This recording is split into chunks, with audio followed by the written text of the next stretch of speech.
राकेश मसाले और कियो कार्पिन। एसोसिएट स्पॉन्सर स्वयं मीडिया, LIC और मुल्तानी कुका।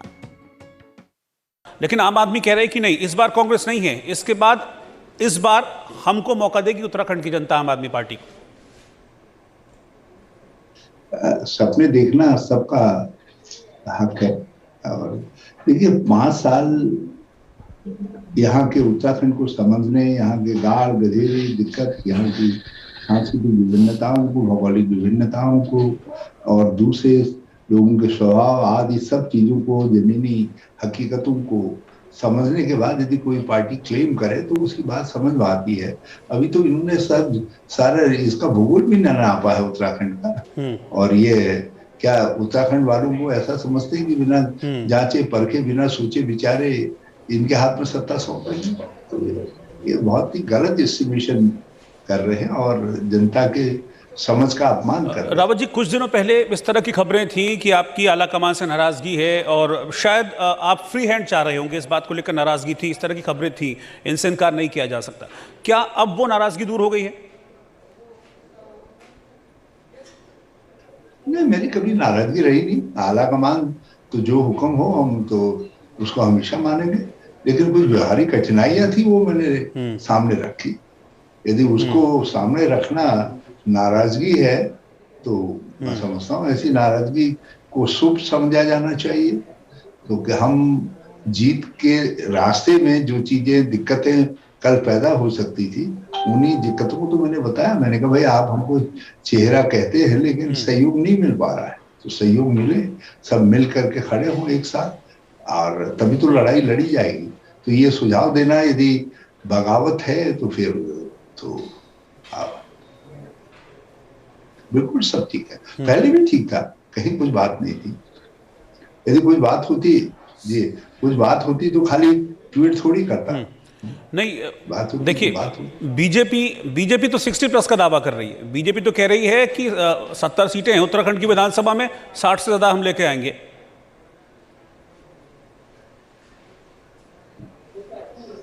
देखिए हम लोकतांत्रिक पार्टी है, हम तो जनता के सामने हाथ जोड़ करके खड़े हैं, कह रहे हे मतदाता हमको इतनी सीटें दे दे कि हम एक अच्छी सरकार उत्तराखंड को दे सके और एक काम करने वाली सरकार दे सके, राजनीतिक स्थिरता दे सके, राज्य को निर्णय लेने की क्षमतावान सरकार दे सके। तो ये हमारा आग्रह है। भाजपा घमंड में है इसलिए वो 60 पार कहती है और जनता धीरे से कह रही है कि हाँ आपके तुमको बहुत देख लिया, आप करेंगे तड़ी पार। वो 60 पार कर रहे, जनता तड़ी पार कह रही है। देखते हैं जनता का तड़ी पार सही सिद्ध होता है या भाजपा, क्योंकि लड़ाई हम में भाजपा में कम है, ये तो जनता जनार्दन और भाजपा के बीच में ज्यादा है। रावत जी, लेकिन एक बात है ना, सुनिए, एक बात है ना कि चुनावी रैलियों पर तो अब रोक लगी हुई है, तो फिर आप लोग कैसे पब्लिक तक पहुंचेंगे? क्या इसके लिए तैयारी है या क्या इसके लिए आपने नया फॉर्मूला कुछ ना कुछ निकाला होगा? कैसे बढ़ेंगे?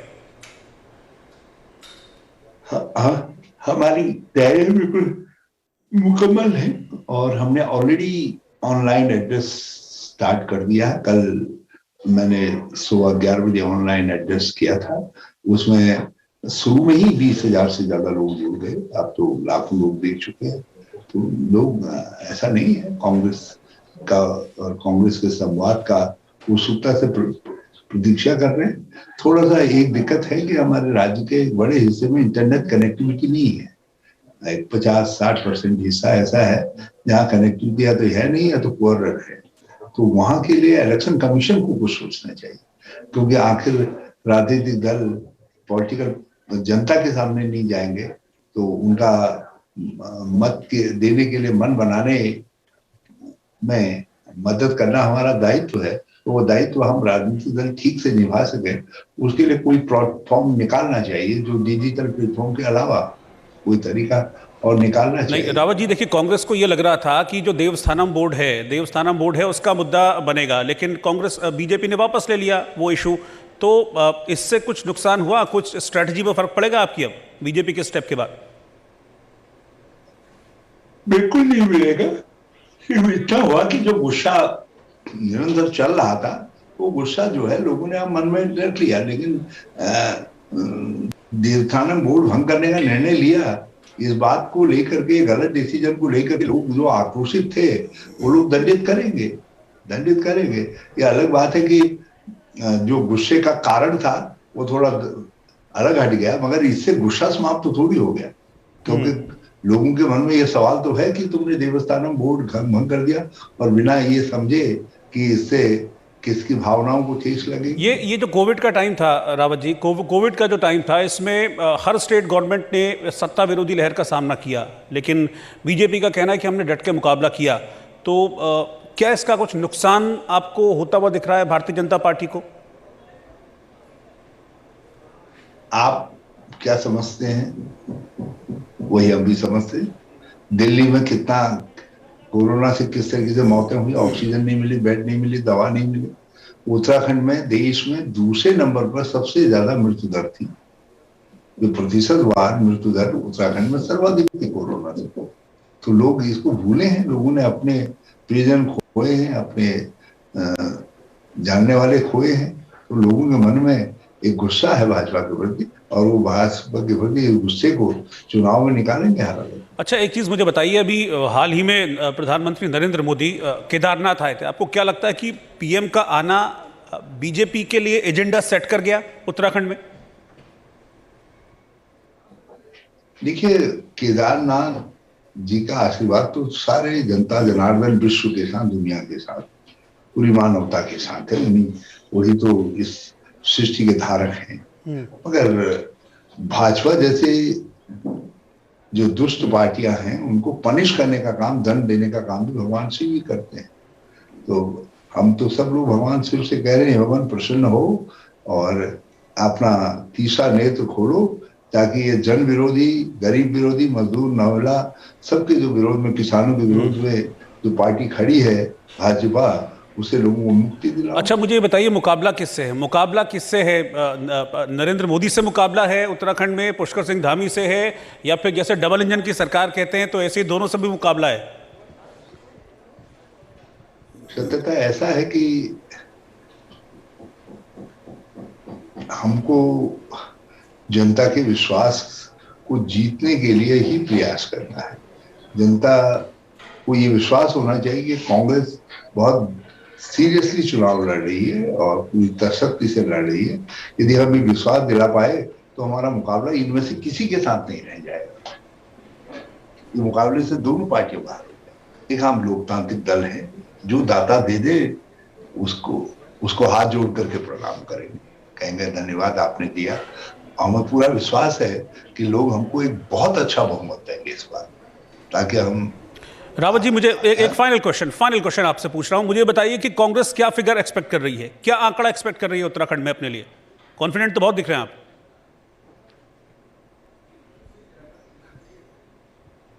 आंकड़ा, देखिए, आंकड़े से घमंड दरसता है, और घमंड जो है भाजपा को ही मुबारक हो। हम तो चाहते हैं हम शालीनता के साथ ही राजनीति में रहें। ठीक है हरीश रावत जी, बहुत बहुत शुक्रिया। हमारी शुभकामनाएं हैं, इंडिया न्यूज़ की तरफ से आपको शुभकामनाएं हैं, क्योंकि हमने सभी जो पार्टियां आज हमारे साथ जुड़ी, सभी जो जल्द जुड़े, उनको हमने शुभकामनाएं दी। इसके साथ ही साथ आप हमारे साथ जुड़े, बहुत बहुत शुक्रिया आपका। और इसके साथ ही साथ मैं अपने सभी वो OTT प्लेटफॉर्म्स जिन्होंने सीधा प्रसारण किया आज दिन भर इंडिया न्यूज़ मंच का, उन सभी का शुक्रिया अदा करना चाहूँगा। हमारे कॉन्क्लेव का सीधा प्रसारण करने वालों में daily Hunt, ZEE5, शिमारू.me, Jio TV, वॉचो, MX player, मज़ा लो, टाटा स्काई और पेटीएम पर दिन भर हमारे इस खास पेशकश मंच की, इंडिया न्यूज़ मंच की लाइव स्ट्रीमिंग रही। तो सभी OTT प्लेटफॉर्म पार्टनर्स को मैं धन्यवाद देता हूं। और इसी के साथ आज जो मंच कार्यक्रम है यहां पर, उसका समापन होता है। आप सभी का शुक्रिया, आप हमारे साथ जुड़े। Thank you very much.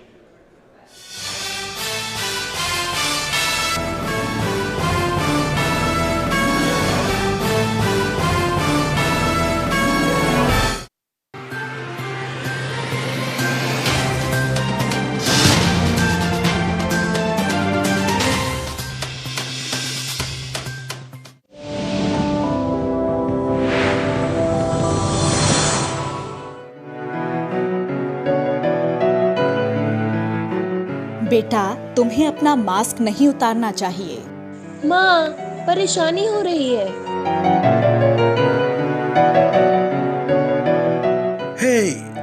Mask में तुम लोग कितने अजीब लग रहे हो। कोई भी मुझे मास्क पहनने के लिए मजबूर नहीं कर सकता। ये मेरा अधिकार है, मेरी आजादी है। मॉम, लोग हमारा मजाक उड़ा रहे हैं। ये कितना भद्दा लगता है, हमारी आजादी भी छीन रहा है। मैं इसे नहीं पहनूंगी। स्वीट हार्ट, ये अच्छा और बुरा दिखने के लिए नहीं है, ये सबकी सुरक्षा के लिए जरूरी है। बेटा, मास्क पहनने में थोड़ी परेशानी तो होती है, लेकिन इसे पहनकर कई परेशानियों से बचा जा सकता है।